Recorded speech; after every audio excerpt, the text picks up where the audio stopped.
सुप्रभात मेरे प्रिय विद्यार्थियों, आप सभी का हार्दिक स्वागत है ई लर्निंग हिंदी के व्याकरण के कक्षा में। तो विद्यार्थियों, जैसा कि आप जानते हैं कि आपका असेसमेंट चल रहा है और इस दौरान कुछ नया हम लोग नहीं कर सकते हैं।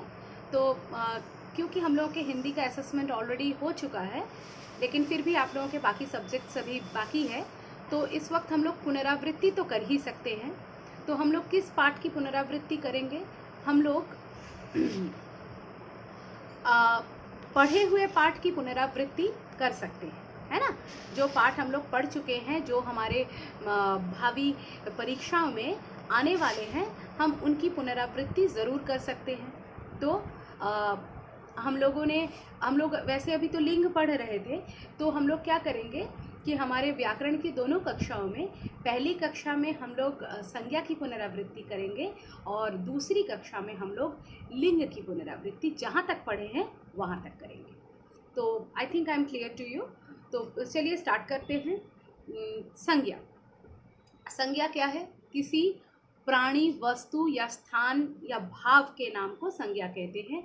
इन शॉर्ट किसी भी नाम को संज्ञा कहा जाता है। ठीक है, किसी प्राणी, वस्तु या स्थान के नाम को संज्ञा कहा जाता है, या तो फिर किसी भी नाम को संज्ञा कहा जाता है। ठीक है, तो संज्ञा जो होते हैं, संज्ञा के वैसे तो 3 भेद होते हैं। कौन कौन से भेद होते हैं? व्यक्तिवाचक संज्ञा, जातिवाचक संज्ञा, भाववाचक संज्ञा। व्यक्तिवाचक संज्ञा, जातिवाचक संज्ञा, भाववाचक संज्ञा। ठीक है, संज्ञा के ये 3 भेद होते हैं। कौन कौन से बोले मैंने? व्यक्तिवाचक संज्ञा, जातिवाचक संज्ञा और भाववाचक संज्ञा। ठीक है, ये 3 हमारे संज्ञा के भेद होते हैं। तो ये जो भेद होते हैं, इनमें व्यक्तिवाचक संज्ञा जो है, इसमें क्या होता है कि इसमें हम किसी भी विशेष प्राणी, वस्तु या स्थान के नाम का बोध हमको इससे होता है। मतलब जिन संज्ञा शब्दों से किसी विशेष प्राणी, विशेष वस्तु या विशेष स्थान के नाम का बोध हो, उसे व्यक्तिवाचक संज्ञा कहते हैं। ठीक है, लाइक दैट ओनली। तो पहले उदाहरण भी ले लेते हैं। जैसे कि जो है सूर्य, इस पृथ्वी में एक ही सूर्य है, तो द सन हम लोग लिखते हैं ना।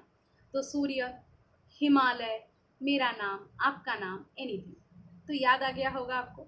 इसके बाद है जातिवाचक संज्ञा। जातिवाचक संज्ञा क्या होता है बच्चों?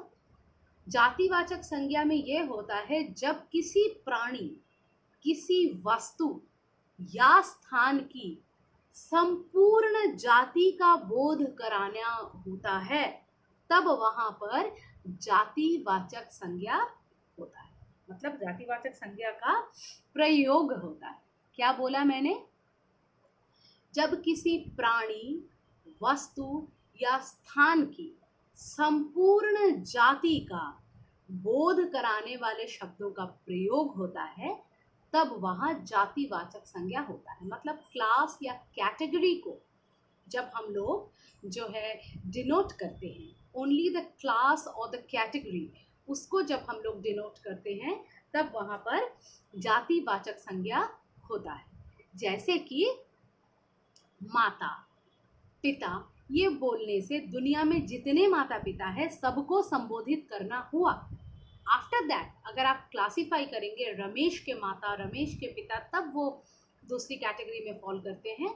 लेकिन उससे पहले ये शब्द जो है जातिवाचक संज्ञा के ही उदाहरण है। पशु, पक्षी, हिरण, मानव, स्त्री, पुरुष इत्यादि। ठीक है, उसके बाद है भाववाचक संज्ञा। भाववाचक संज्ञा क्या है? भाववाचक संज्ञा वे संज्ञा है जो किसी व्यक्ति, वस्तु या स्थान के गुण, दोष, दशा, अवस्था आदि का बोध कराते हैं। किसी व्यक्ति, वस्तु या स्थान के गुण, दोष, दशा, अवस्था आदि का बोध कराते हैं, उन्हें भाववाचक संज्ञा कहते हैं। इन शॉर्ट, ये हमारे भावों को, ये हमारे फीलिंग्स को जाहिर करता है। ठीक है, हमारे भावों या हमारे फीलिंग्स को जाहिर करता है। तो इसके उदाहरण क्या हो सकते हैं? बुढ़ापा, बचपन, मोटापा, फिर जीत, हार। ये अब इसके अलावा हम ये भी जानते हैं कि जो है मतलब जातिवाचक संज्ञा नहीं, इसके अंतर्गत ही एक्चुअली ये आते हैं। संज्ञा के और दो भेद अंग्रेजी के प्रभाव से आए हैं जो कि जातिवाचक संज्ञा के अंदर ही आते हैं। एक है द्रव्यवाचक संज्ञा और दूसरा है समुदायवाचक संज्ञा या फिर समूहवाचक संज्ञा, दोनों एक ही है। तो द्रव्यवाचक संज्ञा क्या है? द्रव्यवाचक संज्ञा वह संज्ञा है जो किसी धातु, द्रव्य, पदार्थ आदि का बोध कराता है, जैसे तेल, सोना इत्यादि द्रव्य। और समुदाय या समूहवाचक क्या है? जब किसी प्राणी, वस्तु आदि के समूह या समुदाय का बोध कराने वाले शब्दों का प्रयोग होता है, वहाँ समुदायवाचक या समूहवाचक संज्ञा होता है।